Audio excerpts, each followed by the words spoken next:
Today we are supposed to be doing the four seals of the Buddha's teachings, the four seals. First of all, out of numerous teachings the Buddha gave, these four teachings are referred to as the four seals of the Buddha's teaching. You may wonder why being so selective of these four. So these are known as the seals. Say there could be some teachings of the Buddha, which may not hold true in some other time, frame of time, or with some other individuals, it may not hold true. Say someone who is, who is least interested in generosity, then the Buddha encourages the person, saying that, oh, generosity is the best of the virtues. So why don't you do that? So you are going to miss the best of the opportunity for one's own benefit. So here, to encourage the person in a very skillful way, the Buddha said that the generosity is the top most important practice. And whereas for someone else who is so keen on the practice of generosity and yet not being so keen on observing ethical discipline, so that teaching that that the Buddha has given to the first person may not hold true in the case of the second person. Because for the second person, there is no need to encourage in generosity. So there he needs to encourage in ethical discipline. So there, in the second case, he might say that, oh look, generosity is so good, but what use that is of if you don't observe ethical discipline? Because not observing the ethical discipline, then you're going to end up taking birth in the lower realms. So the practice of generosity that you have put so much effort in is going to ripen its result in the lower realms. So in which case you are unable to really invest that practice of generosity to multiply, because in the lower realms you don't know how to multiply the virtues. So it's simply consuming the results of the virtue that you have accumulated, and then eventually that virtue is going to be exhausted. So ethical discipline is the top priority. So again, you see that there is different teaching coming up. So these teachings may not necessarily be in line with everyone's interest, and may not hold true in all contexts. However, the four teachings that you see under the heading, the four seals of the Buddha's teaching, they hold true in all respect. Whether you are in 20th century, whether you are in 25th century, or 30th century, or 9th century, or 1st century, these four teachings hold true at all times. And not just for one individual, but for everyone. So therefore, these four teachings are known as the seals of the Buddha's teaching. The Buddha sealed, saying that there is never any compensation, there is never any kind of the alteration required for these teachings. So this is what is fixed, what I'm sealing, to say that these four teachings will hold true, as beneficial and as true at all times for everyone at any place. So therefore these four teachings, they form the whole framework of the Buddhist Shakyamuni's teachings for the benefit of oneself and all other sentient beings. Okay, now what are these four teachings?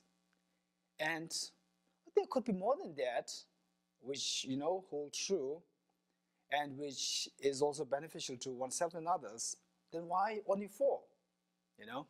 Again, if the number exceeds, if the number is so much, then we can easily get discouraged, or we are hopeless students. It's hopeless to really be able to catch up with all these things. So these four, in terms of number, is so small.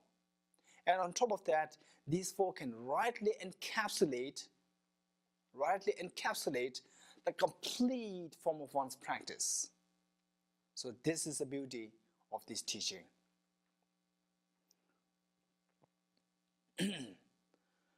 So what are these four seals? So as we all know, of course there is going to be a little bit of difference in terms of translation.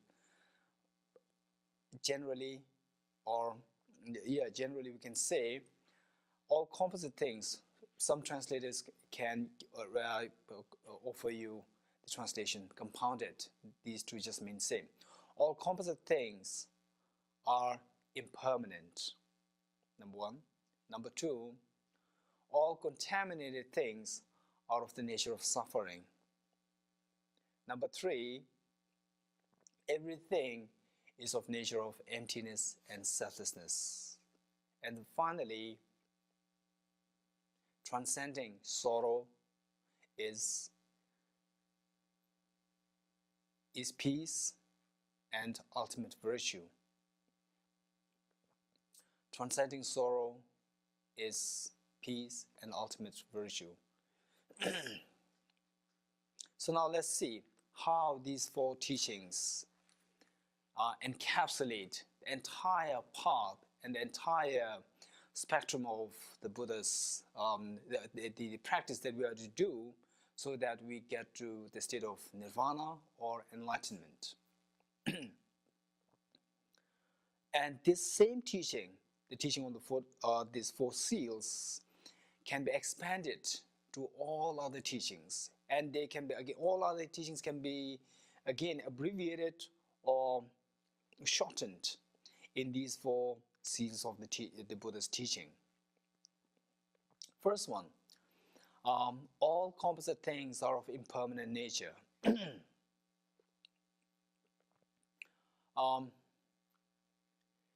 In fact, before delving in this point, what we need to know is that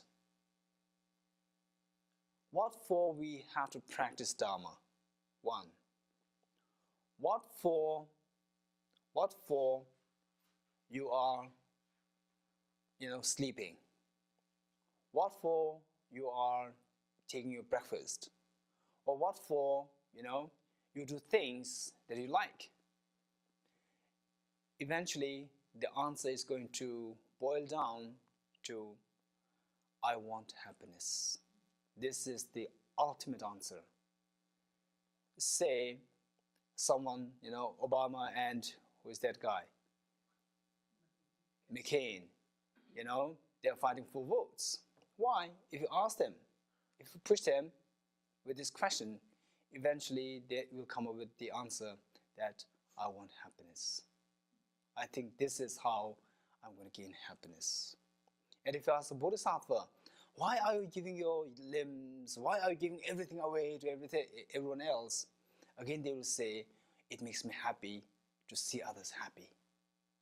Again, finally, it is, it makes me happy. Again, if you ask the Buddha, the same thing. Why did you strive so much? 3 countless eons, ready to give her everything. Again, the same answer. To benefit all other sentient beings. What is that if you are able to benefit all other sentient beings? Well, this is the greatest gift that I can expect. I'm more happy to see others happy. But the way you try to gain your goal, the happiness for oneself, differs among the different individuals. So some, the least intelligent ones, the more ignorant ones, they think that it is by pushing others away that you gain the benefit, you gain the happiness. And whereas the more intelligent ones, like Bodhisattvas and Buddhas, they know the reality. They know that it is not by pushing others, but by embracing others that you get the greatest benefit, greatest joy, right? So eventually we see that, after all, we see that it is our innate desire for happiness. The next question. So this is again the beauty of Buddhism. You always keep on asking questions. Always keep on asking questions. So now we come to know that the happiness is the ultimate thing which drives everyone to move here and there, which drives the Buddhas work for the welfare of sentient beings, which drives the robbers to steal others' things, and whatnot. So this is the ultimate thing. Now the question is, the next question you should be able to ask yourself if you want to have a very sound meditation going on. So the next question is, I see, actually deep down what I'm seeking is happiness for myself. What degree of happiness you are seeking? 10%? 20%? 50%? 100%? If possible, 100%. The next question, is it possible that 100% happiness is what you're going to achieve? What you can achieve? All these are questions you have to ask. So through asking questions, then the answer that you get becomes so candid and clear. Right? So, to resolve this question well, whether you can get 100% happiness, whether or not you can get 100% happiness, the Buddha said that we have to first of all know what is the obstacle to achieving that 100% happiness. Do we have 100% happiness now? No, we don't have. Which means that it's so obvious.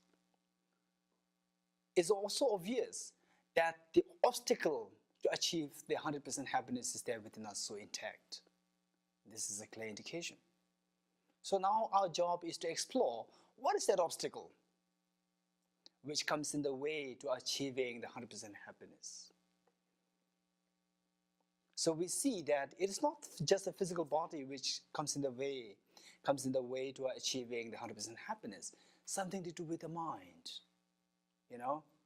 You're in the same house, you are with the same, the companions, and yet sometimes you feel so, happy.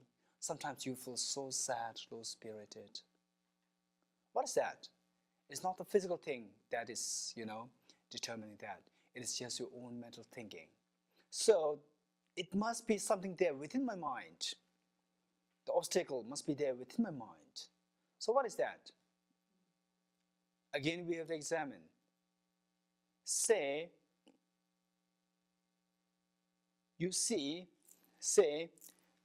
just a very simple example. There's just a rosary on the table, and you perceive that as a snake, and naturally there's going to be, fear in your mind. And whereas even if there's a real snake there, but this watch is not going to be afraid of the snake. So, but whereas the human beings, they are afraid. So what is that? What is the difference? Because we have a special faculty known as mind, which can sense it, which fears, and which feels happy when it is not there, and so forth. So it is a mind. It is a mind. And on top of that, when you start perceiving the rosary to a snake, then there's a fear coming in you. Right? So this fear is what we dislike to have. It's so painful. It's so painful. Just imagine someone being about to be hanged. So look at his physical appearance. It's so sad. It's so desperate. You don't like to even just have the appearance of it. You feel so pity, so compassion. So similar is the case, which is nothing but because of fear of losing himself or herself. So look, so this fear, with this example, this fear is given rise to by this misconception. So similarly, in a like manner, the Buddha said that all fears, all dissatisfactions, all unhappinesses, the opposite of happinesses, they are eventually rooted to what is known as ignorance, misconception of our own mental thinking. right? So, for this question as to what is the obstacle that comes in the way to achieving 100% happiness, the Buddha points to the ignorance as the final obstacle to which comes in the way to achieving 100% happiness. Say, as soon as this misconceiving this rosary for a snake, as soon as this misconception is eliminated, removed, the fear automatically disappears. Right? So say you see this rosary as a snake, and then there's a fear in you. And are you going to simply pray, oh, may this snake run away so that I will not have fear? It's useless. So the wisest thing to do is to come to know that this is not a snake. If you come to know that, if you're able to cultivate this realization, the knowledge, which realizes the reality that this is not a snake, this is a rosary. If you come to realize that, then the fear immediately dissolves. You don't have to do anything else to remove this fear. Simply remove the cause of that fear, and the fear will diminish on its own. So in a like manner, what is the opposite of 100% happiness? It is the 100% pain, or the non-100% happiness, right? So what is that triggered by? Which spurs, what spurs that non-happiness? It is nothing the Buddha points to as the ignorance, which is the root cause of all these dissatisfaction. So our job is to simply get rid of this ignorance, and dissatisfaction will all diminish on their own. Diminishing of the dissatisfaction, at all degrees is what is known as accomplishing the 100% happiness. So our job, it becomes so simple now. It becomes so clear now. Our job is to eliminate the ignorance within us. So what could be the next question? The next question is, what is this ignorance? After knowing what this ignorance is, the next question is what you came up with. How to eliminate it. Right? Okay, so the Buddha points to this ignorance is the root cause of all pains, dissatisfaction, suffering, jealousy, attachment, aversion, anticipation, and so forth. So the actual practice is not as simple as what I said. So in terms of the actual practice, it is not as, beautiful as what is put up there on the blueprint, So in reality, they're all different, things, details involved. Similarly, this ignorance, although I put everything as just ignorance, in true sense, there are various degrees of ignorances. So one of the worst of the ignorance that traps us in all these dissatisfaction is viewing impermanent phenomena as permanent. Viewing all composite things as permanent, primarily oneself as so permanent and everlasting. Say, I came here just for a few days, 1 week. And what would you think if I try to buy refrigerators and for these things for that small cabin? What do you think? Is he mad? Is he insane? He's here just for a few days, just to install, these things. And the, air conditioner. Even to install it will take, a few weeks. So what point is there? You're there just for a few days. So if you're insane, if you're not insane, if you're sane, you're not going to do these things because you know that you are simply a traveler. You are simply there as a guest, few days guest, right? You're not going to, do things which will take you weeks and months, whereas you're going to be there just for a few days. It's just foolish, right? So, whereas, I don't know that I'm going to be here just for a few days. And then somehow rumor has it that, I'm to be here for 10 years. Actually, I'm here just for a few days. But I don't know that. And then, then I started complaining about that cabin. I need a refrigerator, I need AC, air conditioner and these things. And then whatever money I have, I request Alec to get something from, Spokane or from Seattle. And then the contractor says that, the AC is it'll take 2 weeks to get there. And then another 1 week to fix, and then I say, it's okay, I'll be here for 10 years, Then I send all the money already given, no refundable. And then, before the AC actually arrives here, then, somebody tells me, tomorrow is your time, car is ready. What? You are just for a few days. This is a letter from the office of his holiness. I see, So, when I think that I'm going to really last here, for a prolonged period of time, then I'll start planning. So in the course of planning, if, Alec asked someone else, Peter, to do for that, and Peter said, oh no, I have some other obligations, then I really get agitated. And whereas, say, Alec, said that Alec asked Damdul to do it, and Damdul, very enthusiastically do it. Does it, then, I become so happy. So there's a sense of attachment, aversion. In the course of planning, then all emotions, negative emotions arise. And because of these negative emotions, karmas are accumulated. It's all because, you see, now look, these karmas eventually will ripen again suffering.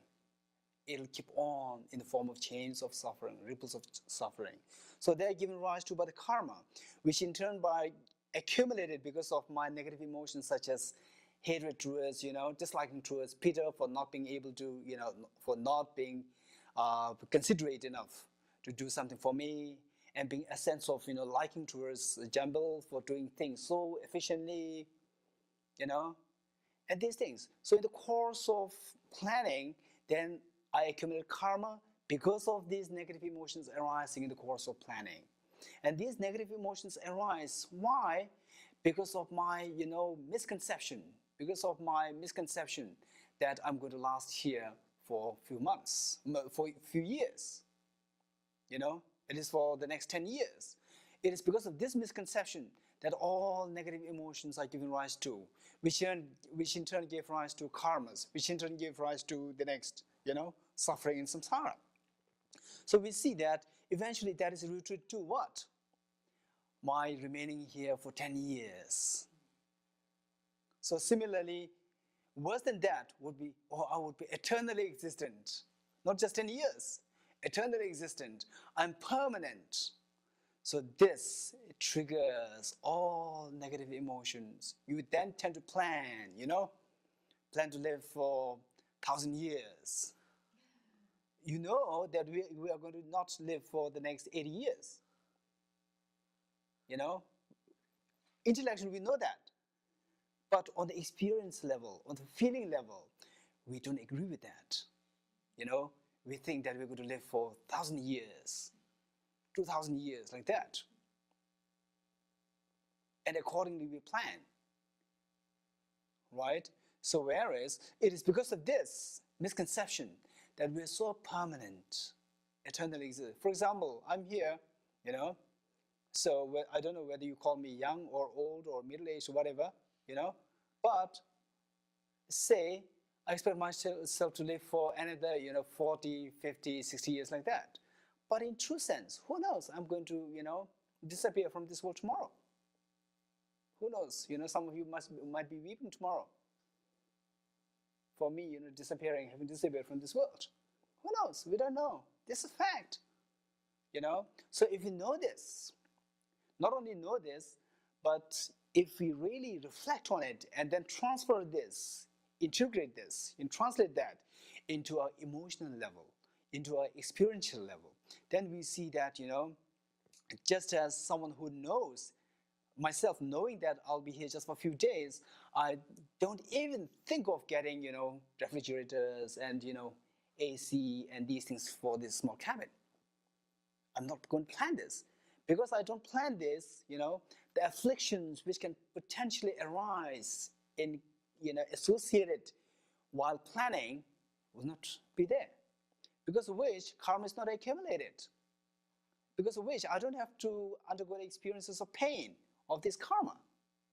So we see that if you realize how transitory you are, then you don't plan, plan for the sake of oneself. But of course, there could be qualms. Then what about planning for the benefit of other sentient beings? Of course, do it.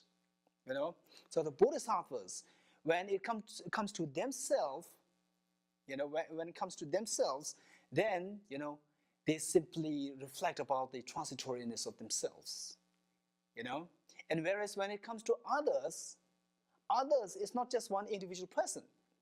One person goes, and the second person will come.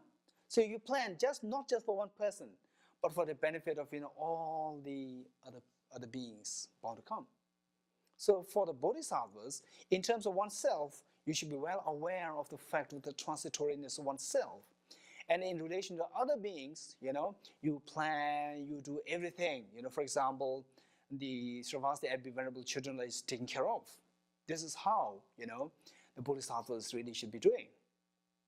Right? So there's no qualm. Anyway, the basic foundation of Buddhism, the teaching of the Buddha, says that it is the first misconception which thinks that you are permanent, you are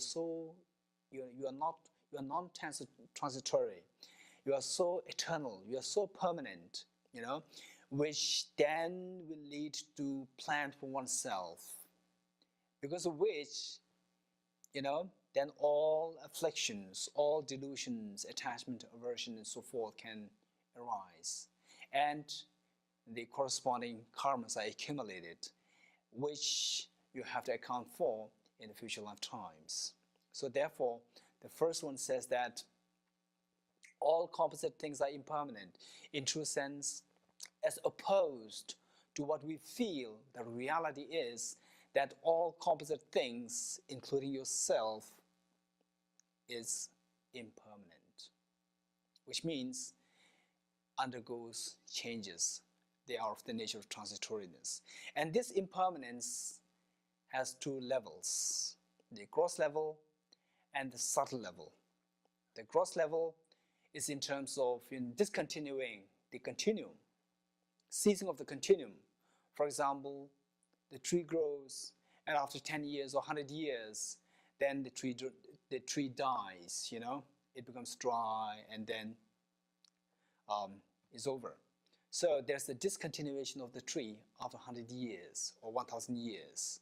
So that discontinuation of the continuum of a particular object is what is known as the gross impermanence.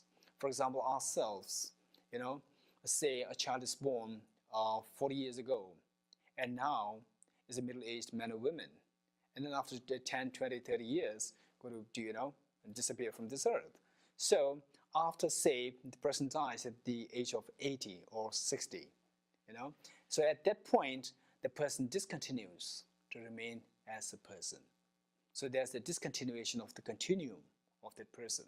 This is what is known as the gross impermanence, right? So the Buddha, when he says that all composite things are of impermanent nature, we have to reflect both the grosser impermanence and the subtler impermanence, right?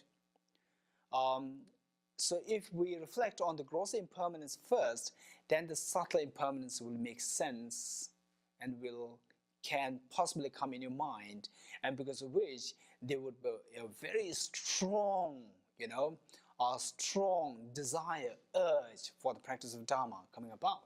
So now let's see how. First, we have to meditate on the grosser level of impermanence, which is our death, the death of ourselves. Anyway, one day there's going to be our coming to an end. So then what will happen to you? Are you prepared for the next life? All these questions, right? Say a tree, it grows, it is planted in 1,000 year, right? 1,000 year, 1,000. And then now it is 2008, which means 1,008 years has lapsed. So the tree is as old as 1,080 years. Now it dries, it dries, it is no more green. So a tree which lasted for 1,008 years has now ceased to live as a fresh tree. So this, discontinuation of the continuum of this fresh tree is what is known as the grosser level of impermanence of the tree. Now, in order to have that impermanence, grosser level of impermanence, it must be because of the presence of subtle impermanence involved. How? Say, the tree, which 1,800 years ago, it was just a seedling. Now, not only that it has grown to a gigantic sized tree, it is also, it is also dried. So now imagine, so this tree which grew to the size of, say, 10 feet, right? 10 feet, say it took, 1,000 years, which means that it's not that for the last 1,000 years, it always remained as a seedling. And then today, it all of a sudden grew to that size. Is this the case? No. So if it is 10, if we say it is 100 feet tall, 100 feet tall. So for the last 1,000 years, it grew from a seedling to a 1,000 feet tall tree, right?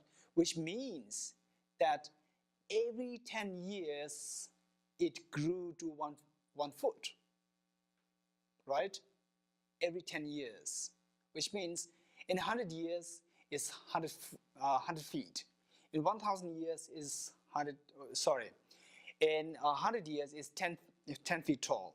In 1,000 years is 100 feet tall, right?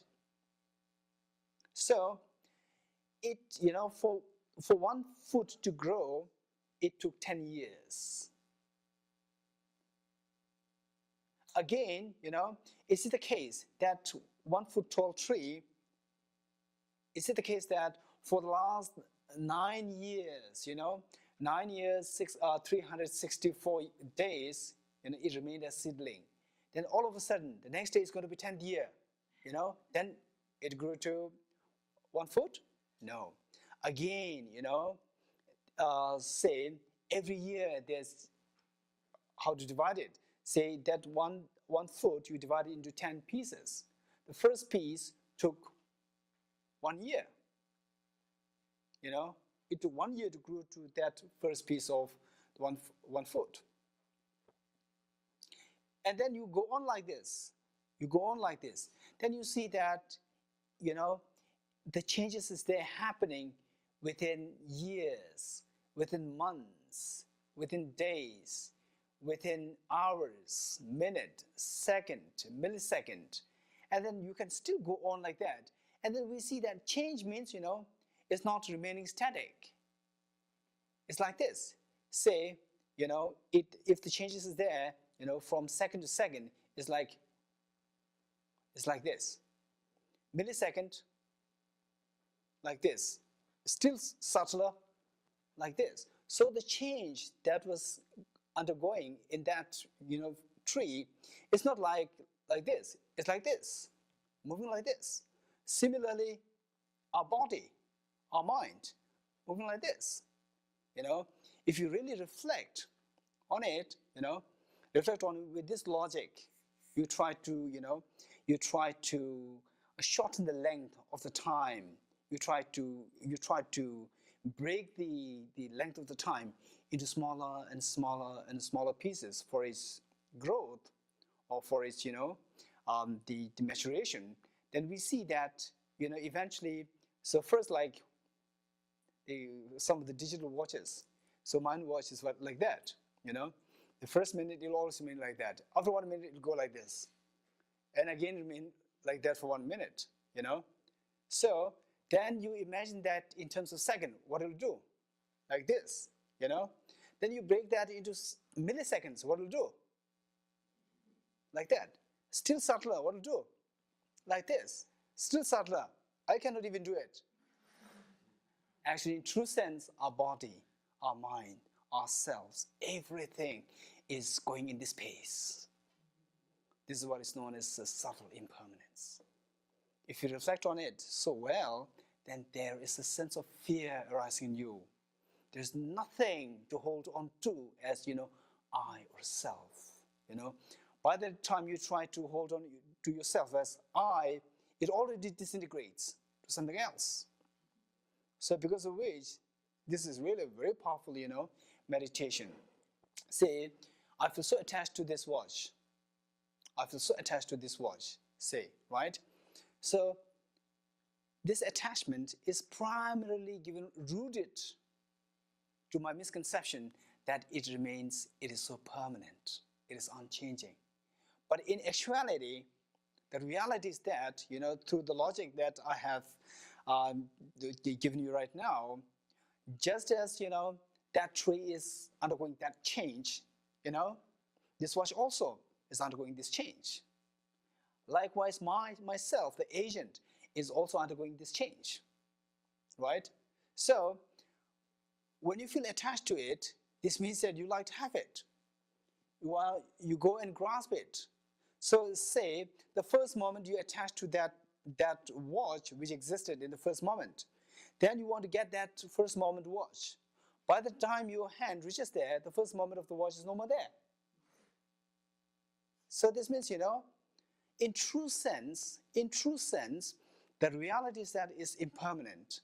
So it makes no sense. It is totally contradictory to the reality of the watch and how our attachment looks at the watch. By the time you get there, your hand reaches there, what you really desire has already disintegrated. It's no more there. And the person, and likewise the agent, yourself. You think that, by first of all reaching to the watch, and you get it, and you put that under your possession. You keep that under your possession, thinking that you are permanent. You are the same person, who thinks you're going to get it, and who already get it. You think that it's just the same person, but in true sense, by the time you stretch your arms to get it, the person who wants to have that watch has also disintegrated. So what's the point? So the impermanent agent, misconceived, misled of the reality of oneself and the watch, thinking that oneself and the watch both exist as permanent, and then you try to get it. So actually, in terms of the agent, yourself as the agent also disintegrates by the time you reach there. And the watch also, what you really want to have has also disintegrated. So the impermanent agent wanting to have an impermanent object. So this is the kind of logic put forth in Shantideva's text. What sense is there when an impermanent object wants to have an impermanent agent wants to have an impermanent transitory object, So this attachment has no basis at all. So similarly, this needs to be extended to the second point and third point and so forth. Okay, so this is what we need to reflect, how we reflect on the impermanent nature of all composite things, on the grosser level and on the subtler level.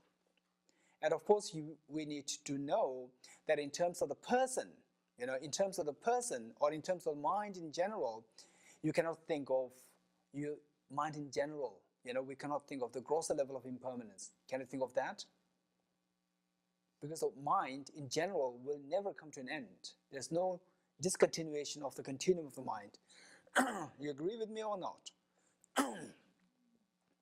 The mind, do you think that it will ever come to an end? No, for the time being, no. No, it will never come to an end. It is Bodhicitta who believes that after achieving nirvana, when you die, the mind will annihilate. Otherwise, the rest of the Buddhist schools, not the rest of the Buddhist schools, the Chittamatra and Mindfulness school, or the Chittamatra and the Middle Way school, the two higher schools, from their point of view, the mind always continues, right? So if you take the mind into consideration, you can think of the subtle impermanence, but not the gross impermanence, right? Okay, this is one thing. So now, what is there if you come to know that everything, all composite things are impermanent? What is there? Even the Buddha, Buddha Shakyamuni is also impermanent. But why should we feel so, sad? The Buddha is also impermanent. Buddha Shakyamuni is also impermanent. But we think of the Buddha Shakyamuni, there's also delighted us. Even if you think about the impermanence of the Buddha Shakyamuni, the subtle impermanence of the Buddha Shakyamuni, there's nothing that we should feel sad about. Then why should we meditate on this impermanence of, the composite things? Okay, then what is next? What is the next point? All contaminated things are of suffering nature. So then this question leads to the next teaching, next point, right? Okay, when you say all composite things are impermanent, simply don't fantasize yourself with the Buddha, Shakyamuni, and these things. Think of yourself. Say, it's already 9:16. Okay, let me go fast. Say you are under a very kind boss. You're under a very kind boss, then you're happy. And the boss leaves, for holiday, and he's coming after 2 days. The moment you think of him coming to join the job, you feel more happy. I have someone to complain for all these things. Whereas now imagine the boss is so cruel, and he simply seeing you, slaps you all the time. Would you be happy? No. So say he goes away on holiday for 2 days. Will you be happy or unhappy? You'll be so happy. And then it's just 1 hour that he's coming. Would you be happy? No, you'll become sad. So similarly, if the boss is, cruel and so bad, why are you unhappy? Because you know that you're going to suffer under this boss. So similarly, whereas the boss goes away for good. Would you be happy? Yes, because you don't have to, be sad anymore. Because the boss has left you permanently. But unfortunately, the boss is coming in 1 hour. So similarly, we are impermanent, and impermanent means we undergo change. Change means, changing by dependence on causes. And the causes are our bosses. The causes determine where you're going. If you eat good food, you will have a healthy body. If you eat poison, you're going to die. So what you eat determines your next state. So similarly, the result is going to be determined by the cause. So the causes are our boss, right? So in our case, we are in the state of transitoriness. We are in the state of changing. So changing means we are determined by our, there is something which transforms into a result, which transforms into something else. So this means that results should necessarily be determined by the causes. So what is the causes that determine our next, destination? In our case, it is our mental state. And the mental state is our boss. So that mental state, which is our boss, which determines our next state, is that virtuous or non-virtuous? Is that kind or cruel? If our boss, the causes, which is our boss, if that is kind, we'll be so happy to be with that. Whereas if that is unkind, so unruly, so harsh, cruel, would you be happy? No. So this means that if the boss is so cruel, our mental state, if that is predominantly negative, what result you're going to expect? Pain. So what is the second teaching? All contaminated things are of the nature of, or out of suffering nature, which means that all contaminated means, our mind which determines, our mind which are contaminated by delusions. Our mind which are contaminated by delusions, they will give rise to suffering nature. Right? Whereas if we are permanent, it's all right. Even if our mind is negative, deluded, it's fine. We are not going to change. It is something else.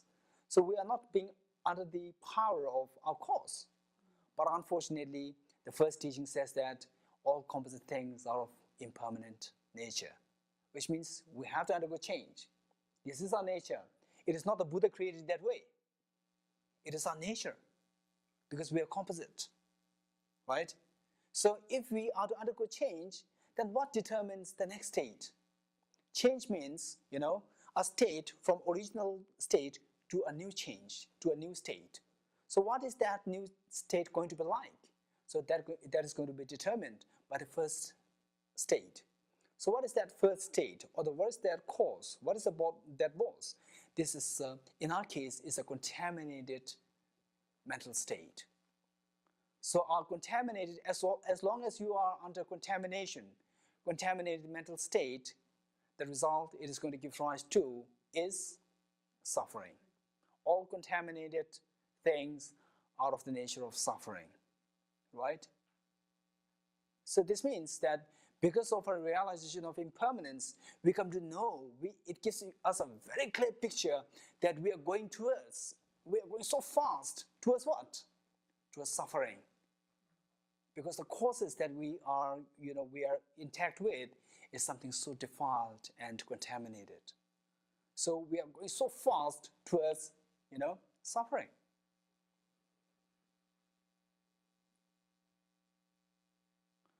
But don't feel discouraged. The Buddha said, this is the reality that we are in. You should know about it. Unless and until you know that you are sick, you will not look for a cure. If you know that you are sick, then you look for a cure.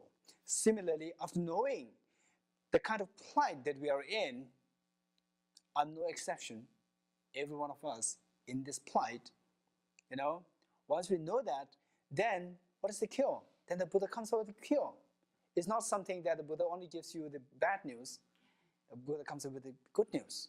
The good news is that there's a cure to this sickness, this pain, unbearable pain, and yet there's a cure. What is that? What is the third teaching? True. Buddha said that all these problems, they're all just created, by this foolish guy called ignorance, which misconceives the reality, which views things totally totally contradictory to the reality.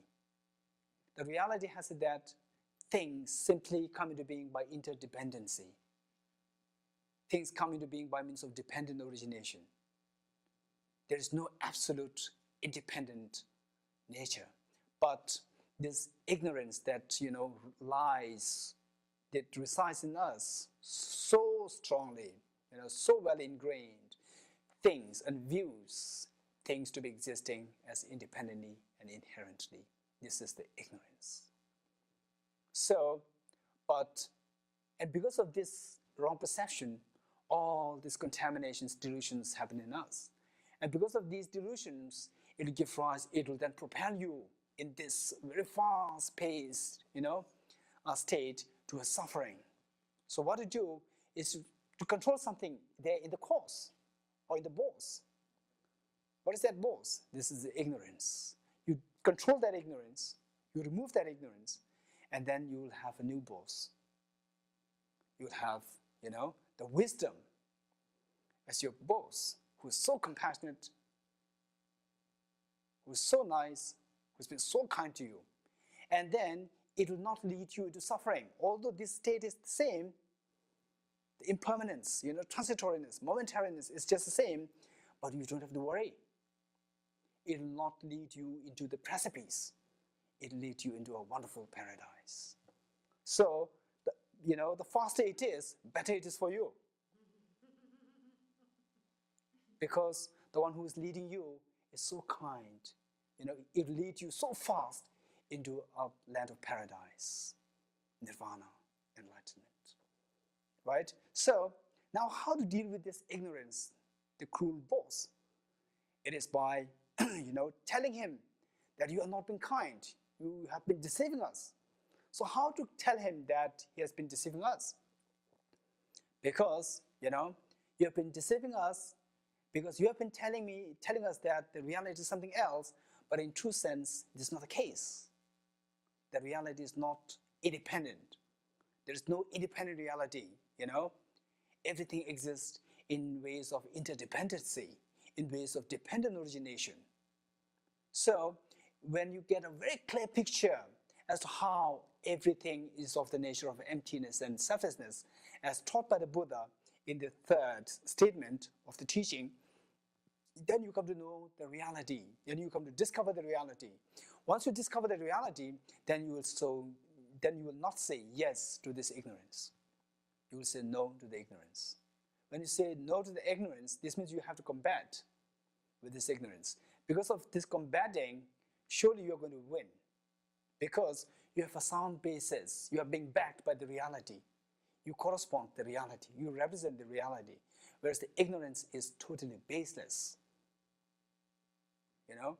So as you strengthen this realization of the reality, then the ignorance will be eliminated. Right? So what will happen if the ignorance is eliminated? Then what is the fourth teaching? Transcending sorrow is nirvana and is peace and ultimate virtue. So, because of eliminating this ignorance is the transcendence of sorrow. Once you eliminate the ignorance, you transcend the ignorance. You transcend sorrow, because all sorrow are based on this ignorance. When you eliminate this sorrow, then you achieve the ultimate peace and ultimate virtue, which is 100% happiness. Right? So this is our goal. Our mission is accomplished. Right? So now this is the basic foundation for someone seeking personal liberation as well as someone seeking full enlightenment. It's common. Now, what for someone particularly interested in, in full enlightenment for the benefit of all sentient beings? So then this needs to be a little bit elaborated, expanded. The same teaching, but a little bit expanded. So you think about, what is the first teaching? All composite things are of impermanent nature. So instead of simply think about yourself and the objects you feel attached to and averse to, you think about the impermanent nature of all other sentient beings. And all the objects which create about, afflictions in the other sentient beings. You meditate on the impermanent nature of all those things. And what is the next? All contaminated things are of the suffering nature. Again, here you think about how other sentient beings, they are being tormented by suffering because of the ignorance and delusions present in them.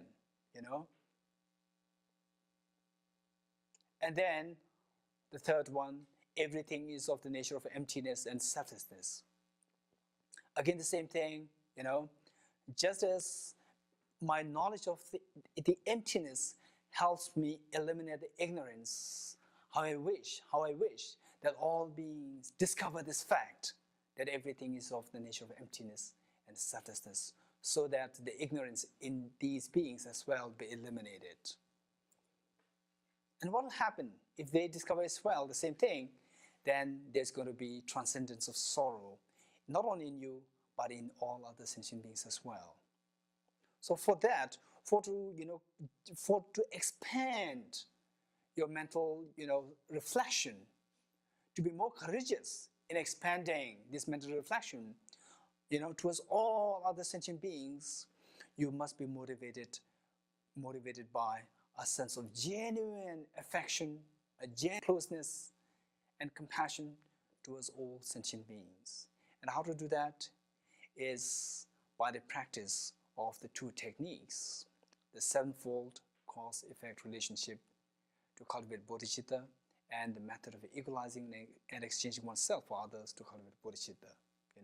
So with these two. Okay, now in a practical sense, in a daily life, whether you are in Abbey or whether you are outside, working your daily, doing your daily job, whatever. So one should lead a life of honesty. Always be so honest. So this will help you cultivate the ethical discipline,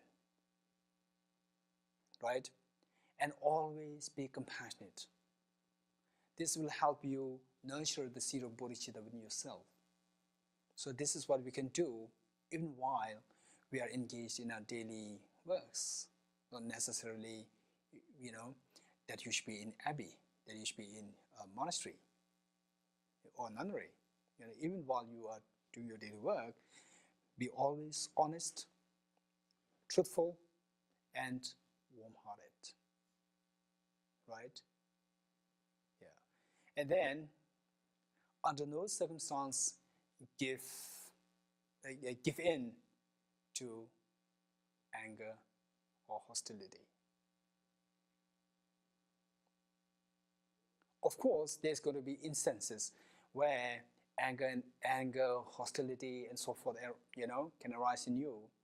But from your side, don't ever give in to them. Even if it arises, you give a chance to yourself after that moment, if that is correct, and don't say yes. Simply say, no, I'm wrong in having done this. If you say this, if you realize, if at least you say no to your own negative action of anger, this in itself is a great remedy to anger. And then if possible, try to make a conviction, commitment, that henceforth I'm not going to repeat this anger. Henceforth I'm not going to submit myself to this anger.